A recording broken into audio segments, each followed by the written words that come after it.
Бисмиллахир-рахманир-рахим. Алла Таалага чексиз мактоолор болсун. Жана акыркы пайгамбарыбыз Мухаммад Мустафа саллаллаху алейхи ва салламга Алланын саламы жана салаваттары болсун. Ассаламу алейкум урматтуу мусулман бир туугандар. Бул окуя кошуна мамлекеттердин биринде болгон. Облустук ички иштер бөлүмүндө иштейм. Ар түрдүү окуяларга күбө боло берип, кандай гана окуя болбосун көнүп кеткенмин. Бирок жүрөк түшүргөн бир окуя эч эсимден кетпей койду. Анда эмесе окуяга көңүлүмдү бурамын. Шаардын тургундарынын бири мындан 2 жума мурда өлгөн эжесинин эмне себептен жана ким өлтүргөнүн билүү үчүн кабырын ачып экспертизадан өткөрүүнү суранып арыз менен кайрылды. Мындай окуя дайым эле болгондуктан адаттагыдай эле кабыл алдым жана ишти баштадым. Биринчи иште туугандарынан баштап кимден күмөн санап, ким бул ишке кол урушу мүмкүндүгүн сурап сүрүштүрдүм. Аңгыча болбой өлтүрүүгө күмөндүү жаран өз кылмышын мойнуна алып мекемеге кирип келди. Сурак алуу башталды. Кимсиң? Кай жерде өлтүрдүң? Кантип өлтүрдүң? Шериктериң барбы? Натыйжада 35 жаштагы жигит аны уу берип өлтүргөндүгүн айтып берди. Өлүктүн туугандары аны асып өлтүргөндүгүнө күбөлүк берип жатышкан эле. Иш кыйындашып кетти. Акыры экспертизага берүү үчүн кабырды казмай болдук. Мүрзөгө биз менен кош өлүктүн жакын туугандары, ошол жердеги аксакалдар, мүрзөнүн кароолу жана мындан 2 жума мурда көмүүдө катышкан Көркөө жана башкалар барышты. Кабыр казыла баштады. Эми эмне болоор экен деп карап турган жамаат жүрөк түшүргөн окуяга күбө болушту. Кабыр казылып өлүк жаткан жерде бекиткен кам кыштарга кол узатылганда, кыштар оттой кысып кеткенин байкашты. Ичкериден ысык аба жана өтө жагымсыз жыт чыгып жаткан эле. Эптеп кыштарды алып өлүктү сыртка чыгаруу үчүн кепинден тарта баштадык. Эмнегедир өлүк черге жабышып калгандай чыгышы кыйын болду. Өлүктү акыры сыртка чыгардык. Көргөн адамдар таң калуудан жакасын кармашты. Көркөө, субханаллах, биз өлүктү бүтүн абалда көмгөн элек деди. Өлүктүн башы кудум бир нерсе тебелеп кеткендей бөлүнүп, сынып кеткен. Буттары бири-бирине орулуп калган. Курсак тарабында чоңдугу кол бата тургандай 3 тешик бар экен.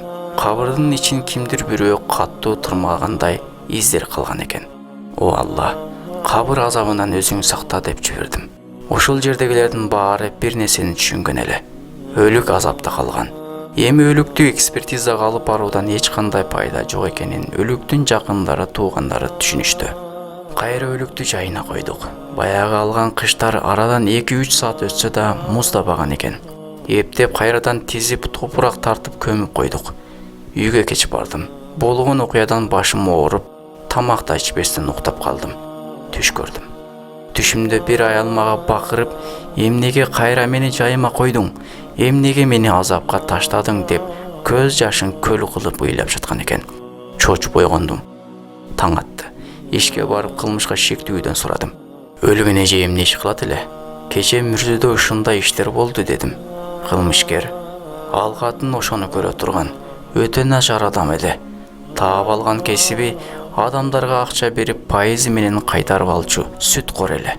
Кээде акчага муктаж болуп калган кыз келиндер пайызга акча алып төлөй албай калышса, аларды байыраак эркектерге бир түнгө алар менен болууга мажбурлап, ошол акчалуулардан тыйынын чыгарып алчу. Кээде боюнда болуп калган кыздар төрөсө, аны бекер алып башкаларга сатчу" деди. Мына сырдын чечими. Ошол окуядан кийин өзүмдүн кыңыр кыйшык иштеримди оңдоого кириштим. Билем, баары эмес. Бирок көпчүлүк милициялар мен сыяктуу кыңыр кыйшык иштерге кирип кетишкен. Айтарым Кудайдан коркула. Ошол аял жаткан кабырга биз да барабыз. Дүйнөдө түбөлүк калбайбыз. Сен бирөөнү сыздатсаң, бирөөнү коркутуп тыйынын жесең, аныкталбаган ишти күмөнүң ошондо болуп туруп башка бирөөгө илсең, пара менен иштерди жапсаң, анда сенин бара турган жериң тиги процентчинин бара турган жеринен жакшыраак эмес. Кудайдан коркуп туура чечим чыгар дейт мусулман бир тууганыбыз. Имам Шафи рахматуллах алейхиден адамдар сурашты. Курандагы азабы эң каттуу аят кайсы деп сурашты. Мен бул тууралуу Куранды окуп буйруса жообун эртең айтайын деди. Эртеси топтолгон жамаатка карап, кечээки сурооңора жооп беретинди айтайын. Куранды баштан аяк окуп, азабы эң каттуу аят сүткорлор туурасында экенин билдим. Анда сүткорлорго Алланын жана анын элчисинин согушу болот деген экен. Согуш болгон жерде эмнелер болот бир санап өтөлү. Биринчиси, согуш болгон жерде эч качан тынчтык өкүм сүрбөйт. Экинчиси, согуш болгон жерде курмандыктар болот. Үчүнчүсү, согуш болгон жерде ынтымак ырыскы азаят. Төртүнчүсү, согуш болгон жерде коркуп жашоо, чочулоо деген болот. Бешинчиси, согуш болгон жерде арман, кайгы ээлеп алат. Жана башка толтура жаман көрүнүштөр болот. Анын сыңарындай процент алгандын үйүндө жана бергендин үйүндө эч качан тынчтык болбойт. Дайыма ызы чуу, келишпестиктер, түшүнбөстүктөр болот. Үйүнөн жылан чыккандай баары ыдырап тарап кетишет. Чогуу, күлкү, шаң менен тамактанган күндөргө куза болушат. Канчалык акчаны көп тапса да, анын берекеси болбойт. Акчам көп деп ойлойт, бирок көбөйбөгөнүн өзү сезет. Алуучу кантип берем деп коркуп жашайт. Берүүчү кантип алам деп жашайт. Эмнедендир коркуп жашашат. Арман кайгылары көбөйөт. Бирөөсүнүн кызы төрөбөйт. Бирөөсү балдарын турмуш жолуна бере албайт. Бирөөсү оорукчан, бирөөсү ажырашып кеткен, жана башка толгон токой армандары бар. Бул иште процент алуучу дагы, берүүчү дагы бирдей күнөөгө ээ. Себеби сен албасаң, тиги бербейт эле деген сөз келип чыгат. Эми бул айтылган сөздөр бул дүйнөдө берилүүчү азаптар. Ал эми акыреттегиси албетте мындан да оорураак. Ошондуктан бул иштен тыйыл. Сүткорлуктан башка жолу болбогондо, Алла Таала сүткорлукту арам дебейт эле. Демек, адал жолу бар. Андан көрө соода саттык кыл, бизнес башта. Мына ушул жолдор адал. Кудайдан корк. Алла сага эскертүү берип жатат.